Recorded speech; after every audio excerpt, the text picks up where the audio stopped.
إلى الله بإذنه وسراجا وقمرا منيرا.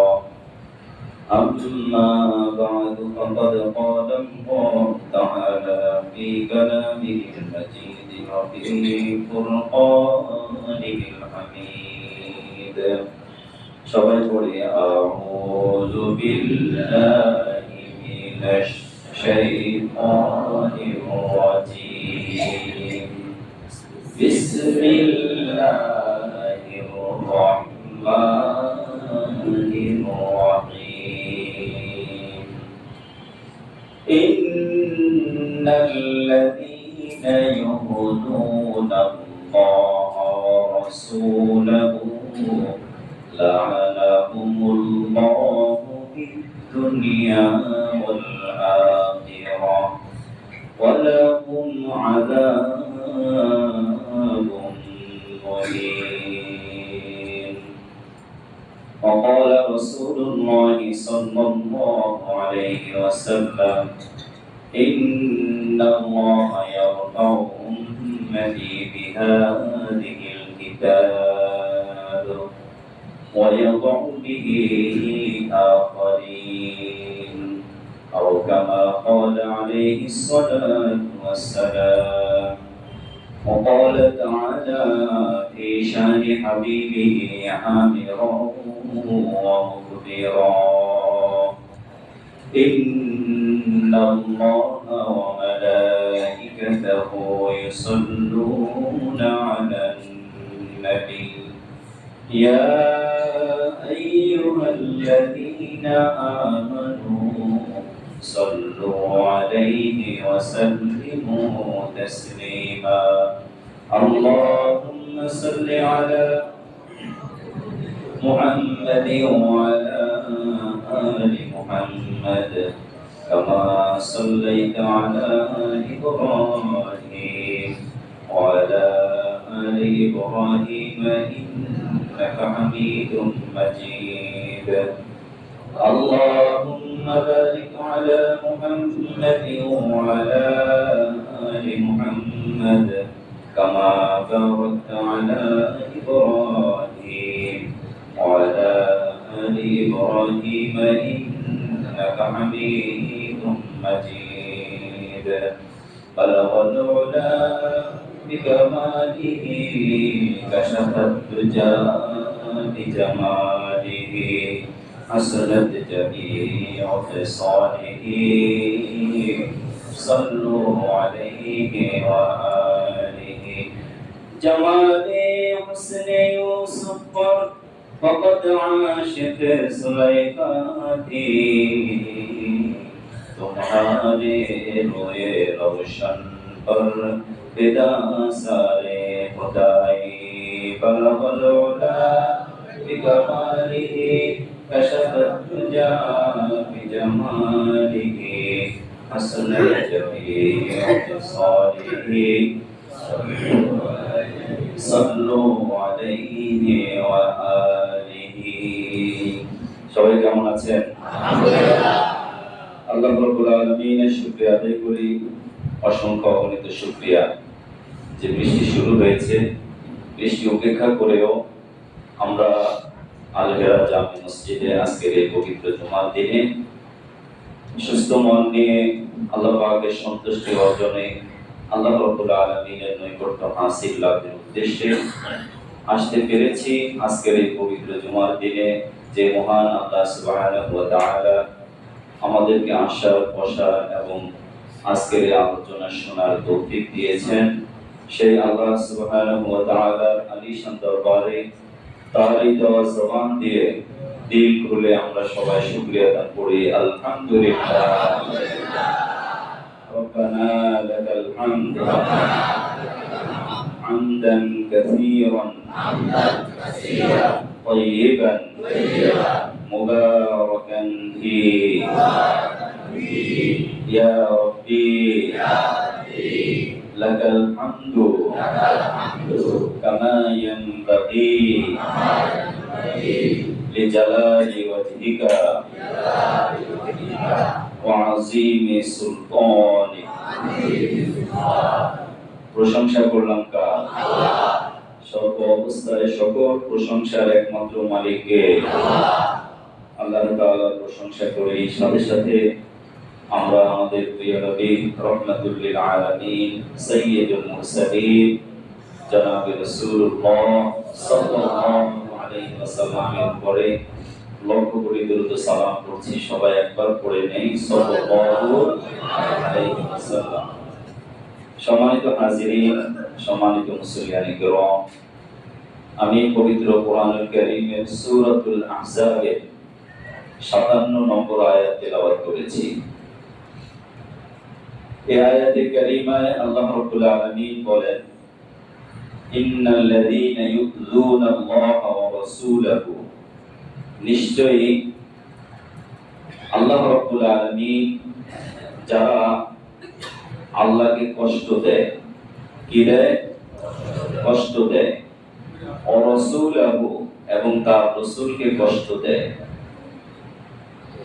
লাআনাহুমুল্লাহু ফিদ দুনিয়া ওয়াল আখিরাহ, আল্লাহ রাব্বুল আলামিন তাদের উপরে দুনিয়া এবং আখিরাতে অভিশাপ দেন।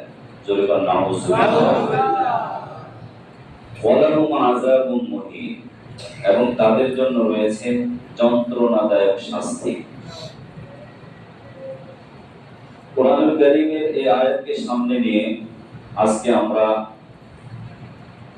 আল্লাহ রাব্বুল আলামিন আমাদের জন্য যে কোরআন নাযিল করেছেন, এই কোরআনের অবমাননা করার কি শাস্তি, এবং আমাদের জন্য রিসালাতের দায়িত্ব দিয়ে যাকে পাঠিয়েছেন, আমাদের প্রাণের চাইতে প্রিয়, আমরা যাকে আমাদের জানের চাইতে বেশি ভালোবাসি, আমাদের প্রিয় নবী রাসূলুল্লাহ সাল্লাল্লাহু আলাইহি ওয়াসাল্লামকে কটূক্তিকারী বা অপমানকারী, ঠাট্টা বিদ্রূপকারী, তিরস্কারকারীদের কি শাস্তি, এই প্রসঙ্গে আজকে আমরা আলোচনা করব ইনশাআল্লাহ। প্রথম কথা হলো যে আল্লাহ রাব্বুল আলামিন আমাদেরকে অনেক ভালোবেসে তৈরি করেছেন। আল্লাহ রাব্বুল আলামিনের সৃষ্টিকুলের মাঝে আমরা আল্লাহর মহব্বতের সৃষ্টি, ঠিক কিনা বলেন? এবং সর্বশ্রেষ্ঠ মাখলুক, এজন্য সর্বশ্রেষ্ঠ মাখলুকের শ্রেষ্ঠত্ব ধরে রাখার জন্য, শ্রেষ্ঠত্বকে অক্ষুণ্ণ রাখার জন্য আমাদেরকে আল্লাহ তাআলা শ্রেষ্ঠ কিতাব দিয়েছেন। সুবহানাল্লাহ।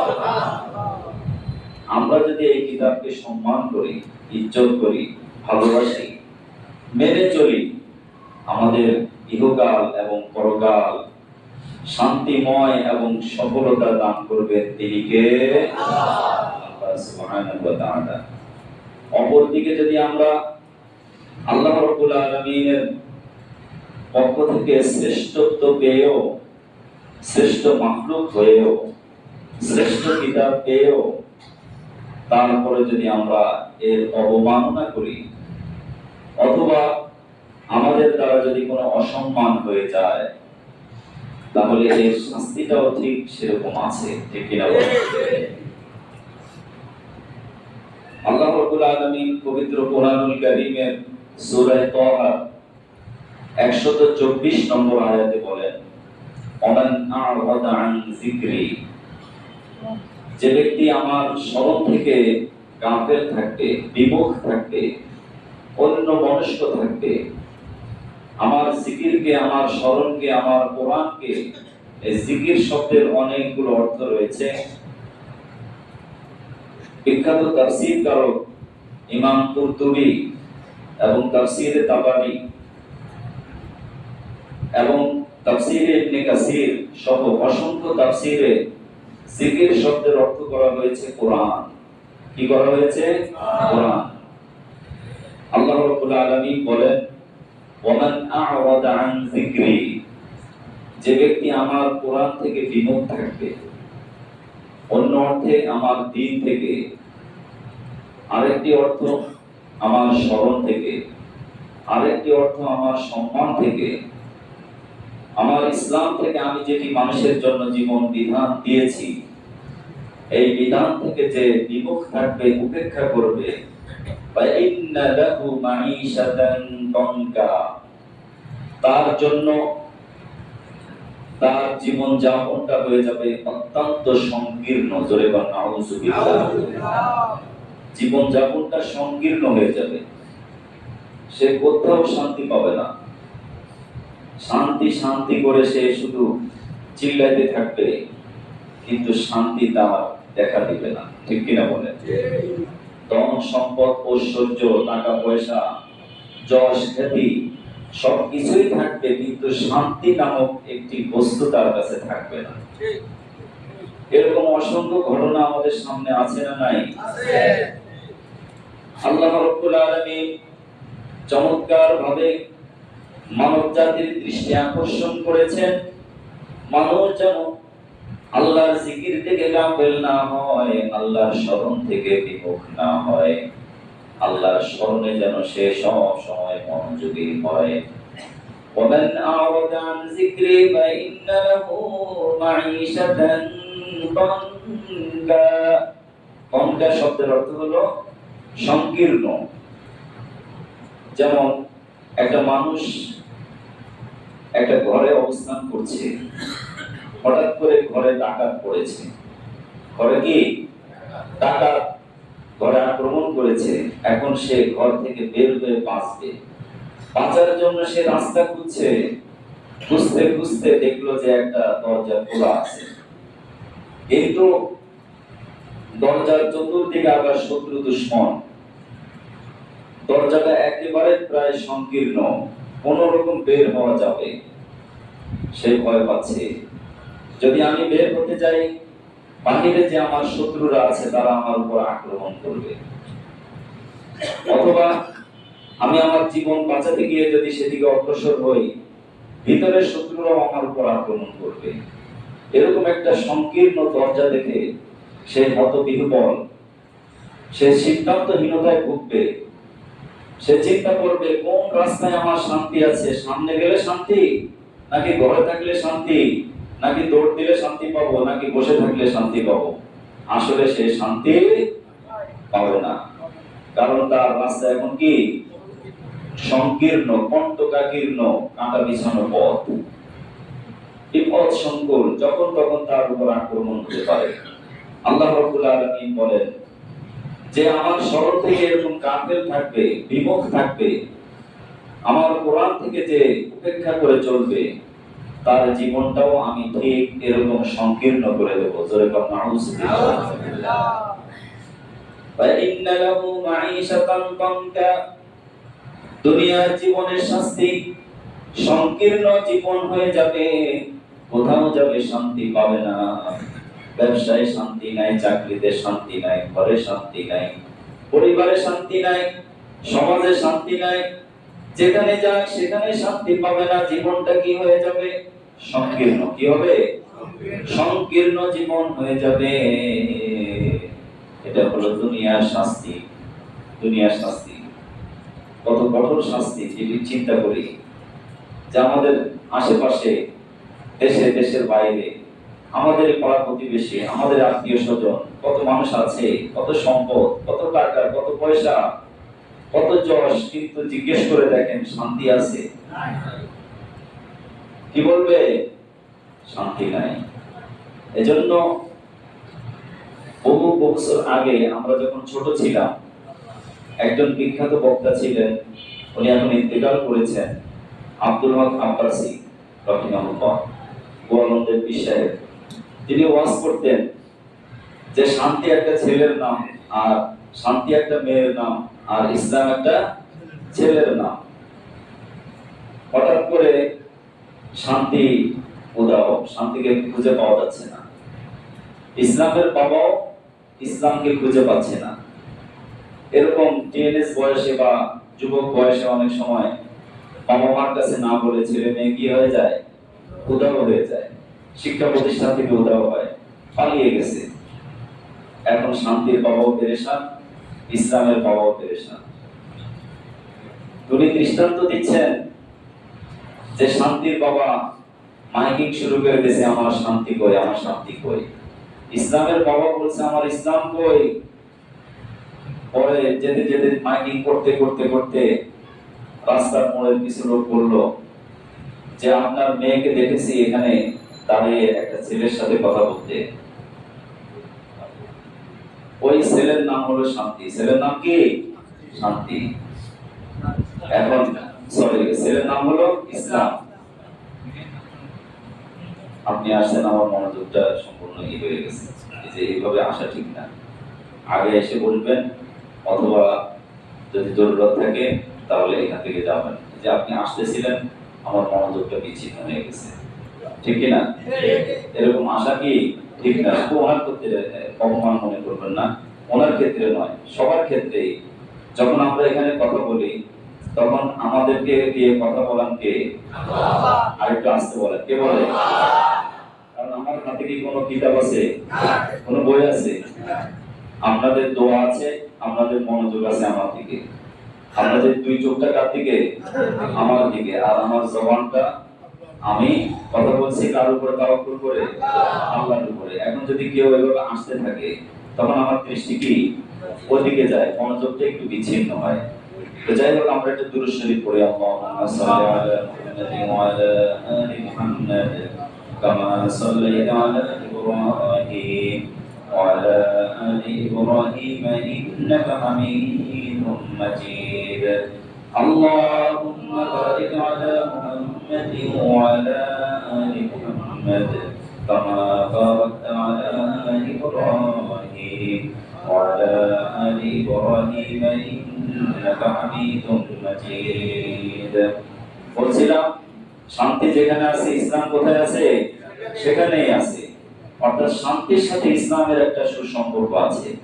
যে ইসলাম মানবে সে শান্তি পাবে, যে ইসলাম মানবে না সে শান্তিও পাবে না। এজন্য আল্লাহ রাব্বুল আলামিন বলছেন যে আমার জিকিরকে, আমার স্মরণকে, আমার কোরআনকে, আমার দ্বীনকে উপেক্ষা করে চলবে। সে যতই প্রাচুর্যের মধ্যে থাকুক না কেন, সে যতই ধন সম্পদের মধ্যে বাহ্যিক দৃষ্টিতে দেখা যাক তাকে, তারপরেও তার মনে কি থাকবে না? শান্তি থাকবে না। সংকীর্ণ জীবন হয়ে যাবে। সে যেখানে যাবে সংকীর্ণতা তাকে শুধু গ্রেফতার করবে, সংকীর্ণতা তাকে শুধু পেয়ে করবে। এজন্য মুহতারাম নাযিরিন, এটা হলো দুনিয়ার শাস্তি। এটা কিসের শাস্তি? দুনিয়ার শাস্তি। আর পরকালের শাস্তি সম্পর্কে আল্লাহ রাব্বুল আলামিন বলেন, ফা ইন্না লাহু মাঈশাতান দানকা ওয়া নাহশুরুহু ইয়াওমাল কিয়ামাতি আ'মা। আল্লাহু আকবার। আখিরাতের শাস্তি হলো দুনিয়াতে সে দুই চোখ দিয়ে আল্লাহর দেওয়া অসংখ্য নিয়ামত দেখতে পেয়েছে, আখিরাতে আল্লাহ রাব্বুল আলামিন তার চোখ দুটো অন্ধ করে উঠাবেন। জোরে বলেন সুবহানাল্লাহ। লক্ষ লক্ষ কোটি কোটি মানুষের সামনে সে অন্ধ হয়ে যাবে। অন্ধত্বর কারণে সে কাউকে দেখতে পাবে না। সে আল্লাহ রাব্বুল আলামিনকে জিজ্ঞেস করবে, হে আল্লাহ, দুনিয়াতে তো তোমার যত সৃষ্টি করেছিল সব কিছু আমি দেখতে পেয়েছি, এখন কেন দেখি না? আমার কি অন্যায়, কি অপরাধ?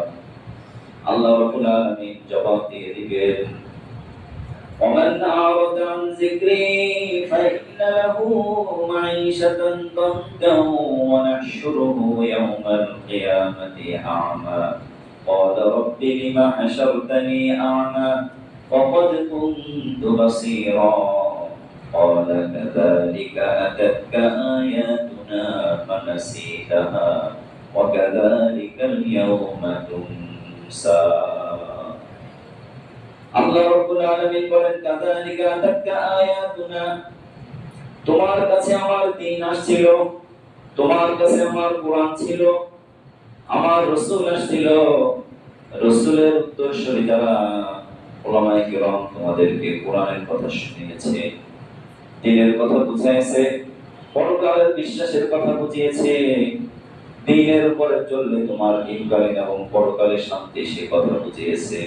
তারপরও কাযালিকা আতাকা আয়াতুনা ফানাসিতাহা, তুমি শুনেও না শোনার ভান করেছো। ঠিক কিনা বলেন? বুঝেও না বুঝার ভান করেছো।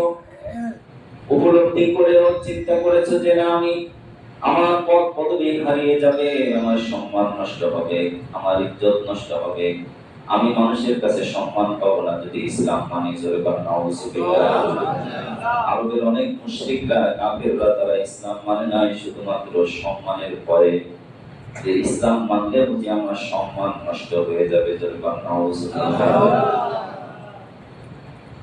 كذلك أتتك آياتنا فنسيتها وكذلك اليوم تنسى। যেমনি ভাবে তুমি আমার কোরআনকে ভুলে গেছো, আমার জীবন বিধানকে উপেক্ষা করেছো, আমার রাসূলকে কষ্ট দিয়েছো, জীবনকে তুমি ইচ্ছা মতো পরিচালিত করেছো, এজন্য আমি আল্লাহ রাব্বুল আলামিন আজকে তোমাকে ভুলে গেলাম। জোরে বলেন নাউযুবিল্লাহ। আল্লাহ যদি কাউকে ভুলে যায়, আল্লাহ যদি কাউকে অস্বীকার করে, আল্লাহ রাব্বুল আলামিন যদি কারোর প্রতি অসন্তুষ্ট থাকে, সেদিন কি ক্ষমা পাওয়ার কোনো সুযোগ আছে? কোনো সুযোগ থাকবে না। এজন্য মুহতারাম নাযিরিন, আল্লাহ রাব্বুল আলামিন পবিত্র কোরআনুল কারীমের অন্যত্র বলেন যে ইন্নাল্লাযীনা ইউযুনাল্লাহা ওয়া রাসূলাহু লা'নাহুমুল্লাহু ফিদ দুনিয়া ওয়াল আখিরাহ। নিশ্চয়ই যারা আল্লাহ এবং তার রাসূলকে কষ্ট দিবে, কষ্ট অনেক ভাবে হতে পারে। সরাসরি আল্লাহর বিরুদ্ধে কোনো কথা বলা, সরাসরি আল্লাহর বিরুদ্ধে কথা বললে আল্লাহ খুশি হন না কষ্ট পান? কষ্ট পান। রাসূলের বিরুদ্ধে কথা বললে রাসূল খুশি হন না কষ্ট পান? ঠিক এরকম সরাসরি কষ্ট দিবে। অথবা আল্লাহ রাব্বুল আলামিন যে বিধান দিয়েছেন, যে কোরআন দিয়েছেন আমাদের জন্য, এখন আর নবী রাসূল আসবে না। আসবে? আমাদের কাছে কি আছে? কোরআন আছে, হাদিস আছে, নবীজির বাণী আছে। কোরআন হাদিস এটা আমাদের কাছে আছে। এটাকে যারা উপেক্ষা করবে তারাও আল্লাহ রাসূলকে কষ্ট দিল। ঠিক কি না বলেন? আল্লাহ রাব্বুল আলামিন কোরআনে বলেছেন আকিমুস সালাত, নামাজ কায়েম করো, নামাজ পড়ো, নামাজ আদায় করো। নিজে নামাজ পড়ো, পরিবারকে নামাজ পড়ো, সমাজটা নামাজের সমাজ বানাও, দেশে নামাজ প্রতিষ্ঠিত করো, নামাজ কায়েম করার কথা বলেছেন। এটাকে যে উপেক্ষা করবে সেও কেমন যেন আল্লাহ এবং তার রাসূলকে কষ্ট দেয়। ঠিক কি না? এটা না মানলেও তো কষ্ট।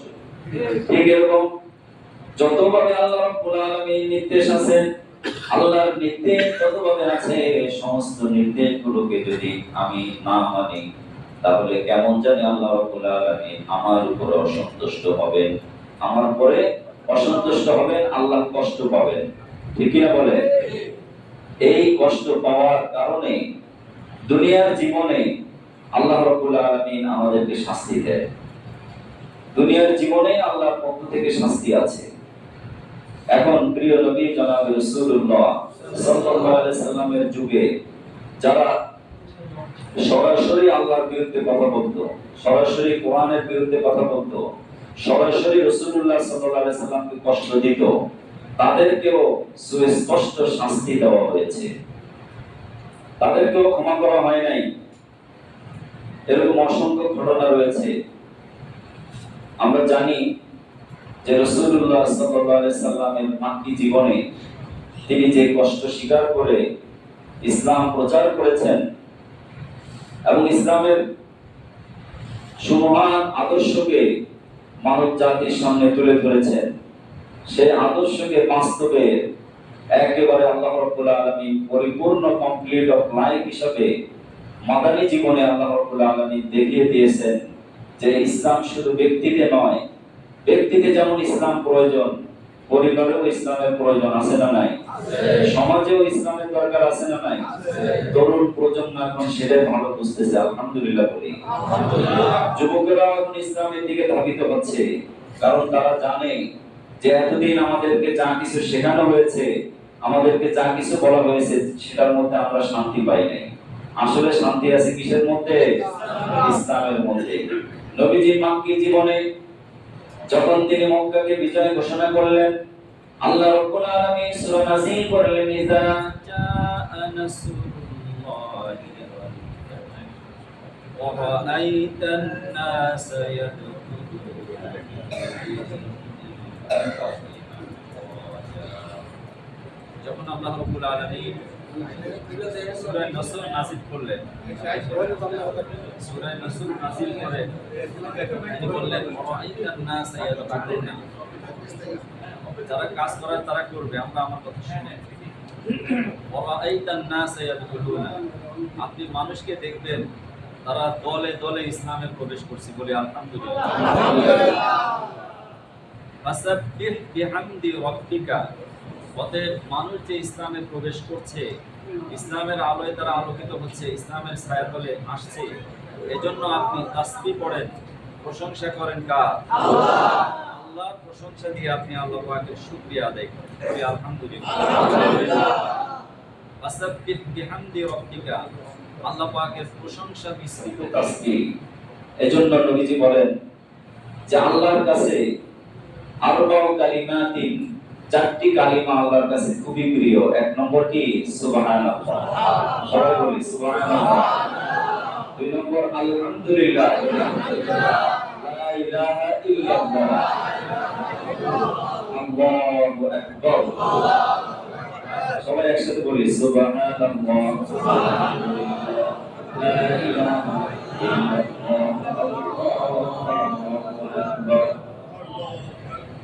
এই চারটি কালিমা আমরা সবসময় পড়ার চেষ্টা করবো ইনশাআল্লাহ। মক্কা বিজয়ের পরে নবীজি সাল্লাল্লাহু আলাইহি সাল্লাম সবার জন্য সাধারণ ক্ষমার ঘোষণা করে দিলেন, রহমাতুল লিল আলামিন। কিন্তু চার ব্যক্তির জন্য তিনি ক্ষমার ঘোষণা করেননি। কয় ব্যক্তি? চারজন মানুষ। নবীজি প্রকাশ্যে ঘোষণা দিলেন এই চারজনকে যাকে যেখানে পাবে সেখানে তাকে মারতে হবে, তাকে হত্যা করতে হবে। কারণ তাদের দোষ ছিল দুইটা। কয়টা ছিল? তারা আল্লাহকেও কষ্ট দিয়েছে এবং রাসূলকেও কষ্ট দিয়েছে। তার ভিতরে আব্দুল্লাহ ইবনে খাতাল নামে এক ব্যক্তি ছিল, যে সব সময় বিদ্রূপমূলক, ব্যঙ্গাত্মকমূলক এবং কি অপমানজনক কবিতা রচনা করত। নজর বিন হারেসা নামে এক ব্যক্তি ছিল, সেই রকম অপমানজনক কবিতা আবৃত্তি করত। এই কবিতা পড়ে পড়ে সে মানুষকে দ্বীনের প্রতি এরকম অবজ্ঞা তৈরি করত মানুষের মধ্যে। রাসূল সাল্লাল্লাহু আলাইহি সাল্লামের বিরুদ্ধে তার চরিত্র সম্পর্কে অত্যন্ত জঘন্য এবং কটূক্তিমূলক কথা সে কবিতার মধ্যে রচনা করত। ইবনে খাতাল তার দুইজন কৃতদাসকে সে নিযুক্ত করেছে যে আমি যে কবিতাগুলো রচনা করি এই কবিতাগুলো বিনামূল্যে ফ্রি তুমি বাজারে বাজারে মানুষের হাতে হাতে দিয়ে দাও। তো তারা বাজারে বাজারে মানুষের হাতে হাতে এটা বিলি করত এবং নিজেরাও এই কবিতা পড়ে পড়ে মানুষকে দিন থেকে বিমুখ করার চেষ্টা করত। কিন্তু আল্লাহ রাব্বুল আলামিন কি বলেন? ইউরিদুনা লিইউতফিউ নূরাল্লাহ, যারা আল্লাহর নূরকে, দ্বীনকে, ইসলামকে, কোরআনকে মুখের ফু দিয়ে নিভিয়ে দিতে চায় তারা পারবে না। কারণ দ্বীন প্রতিষ্ঠা করার দায়িত্ব নিয়েছেন কে? আল্লাহ। আল্লাহ দ্বীনকে তিনি বিজয় করবেন ইনশাআল্লাহ। ইবনে খাতাল সে বেঁচে থাকার জন্য কাবা ঘরের গিলাফ ধরেছে, কাবা ঘরের গিলাফ ধরে সে মাপ চাইতে আসছে, তারপরেও তাকে মাফ করা হয়নি। কারণ আল্লাহ রাসূলের বিরুদ্ধে সে এমন ভাবে অবস্থান নিয়েছিল, তার জন্য শত শত মানুষ যে কোরআন বিমুখ হয়েছে, শত শত মানুষ রাসূলের প্রতি বিদ্রুপ পোষণ করেছে বা রাসূলের প্রতি তাদের মনোভাব নষ্ট হয়েছে। এজন্য আল্লাহর পক্ষ থেকে তাদেরকে ক্ষমার ঘোষণা করা হয়নি। এখনো যারা কোরআন নিয়ে অবমাননা করবে এবং কোরআনকে যারা অপমান করবে, রাসূলুল্লাহ সাল্লাল্লাহু আলাইহি সাল্লামের শানে যারা কটূক্তি করবে, রাসূলের শানে যারা বেয়াদবিমূলক কথা বলবে, তাদের শাস্তিও সমস্ত কিতাবী এবং সমস্ত মুহাদ্দিসিনে কেরাম, সমস্ত উলামায়ে কেরাম করেছে, তাদেরকে প্রকাশ্যে ফাঁসি দিতে হবে। এবং এই ফাঁসির দায়িত্ব আমাদেরকে না, ফাঁসির দায়িত্ব নিতে হবে দেশের রাষ্ট্রপ্রধানকে। যারা দেশ পরিচালনায় আছে তাদের কাছে আমরা জোর আবেদন করি যে সংবিধানে, দেশের প্রচলিত আইনে এমন একটি আইন করা হবে, এমন একটি আইন অবশ্যই করতে হবে যে আইনের মধ্যে যদি কেউ কোরআন নিয়ে কটূক্তি করে, কেউ যদি রাসূলুল্লাহ সাল্লাল্লাহু আলাইহি সাল্লামের শানে বেয়াদবিমূলক কোনো কথা বলে, তার শাস্তি বাংলাদেশে প্রকাশ্যে দিতে হবে। এবং তাদের শাস্তি ফাঁসি ছাড়া অন্য কিছু দেওয়া যাবে না।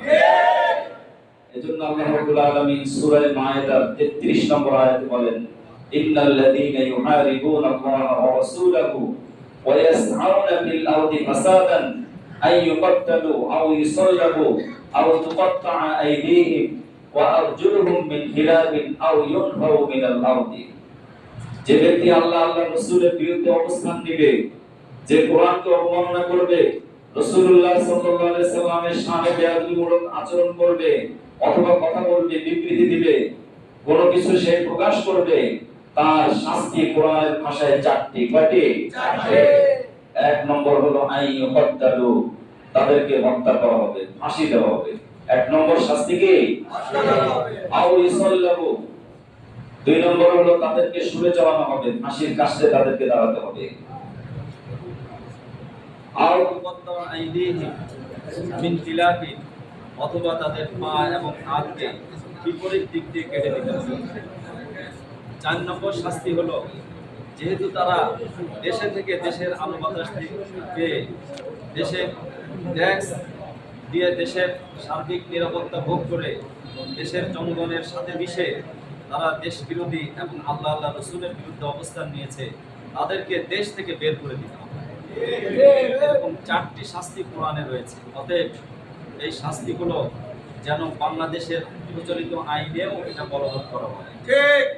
আইন যদি একবার করা হয়, তাহলে আমরা দেখি যে রাষ্ট্রপতির বিরুদ্ধে অথবা প্রধানমন্ত্রীর বিরুদ্ধে সামান্য একটু কথা বলেছে, মাসকে মাস তাকে জেলে থাকতে হয়েছে। ঠিক বলেন, তাকে খুন করা হয়েছে, তাকে খুন করা হয়েছে। তারপরে আল্লাহ রসুলের বিরুদ্ধে, কোরআনের বিরুদ্ধে, হাদিসের বিরুদ্ধে কথা বলে, তাদের কোনো শাস্তির ব্যবস্থা বাংলাদেশে নাই। বারবার শুধু মানুষ কথা বলে আর পার পেয়ে যায়। আমরা প্রতিবাদ জানাই, আমরা সবাই ঐক্যবদ্ধ হয়ে দল মত নির্বিশেষে সবাই একই স্লোগান দেব, কোরআন অবমাননাকারীর ফাঁসি চাই, দিতে হবে, দিয়ে দাও, দিতে হবে। ঠিক কিনা বলে? রাসূলের অবমাননাকারীর ফাঁসি চাই, দিতে হবে, দিয়ে দাও, এবং দ্রুত এটার একটা আইন চাই, যে আইনের মাধ্যমে বাংলাদেশে প্রতিষ্ঠিত হবে যে কোরআনের বিরুদ্ধে, হাদিসের বিরুদ্ধে, ইসলামের বিরুদ্ধে এবং উলামায়ে কেরামদের বিরুদ্ধে, অর্থাৎ ইসলামের যে সমস্ত তাহজিব তামাদ্দুন আছে এগুলোর বিরুদ্ধে যারা কথা বলবে, প্রচলিত আইনেই তাদের শাস্তির বিধান রাখতে হবে। আল্লাহ তাআলা যেন আমাদের সবাইকে বোঝার তৌফিক দান করে দেন। প্রত্যেকটা মসজিদ থেকে একটা মিছিল বের হবে, বিক্ষোভ মিছিল, শান্তিপূর্ণ মিছিল। আমরা সবাই এখান থেকে দুনিয়া সেই কলেজ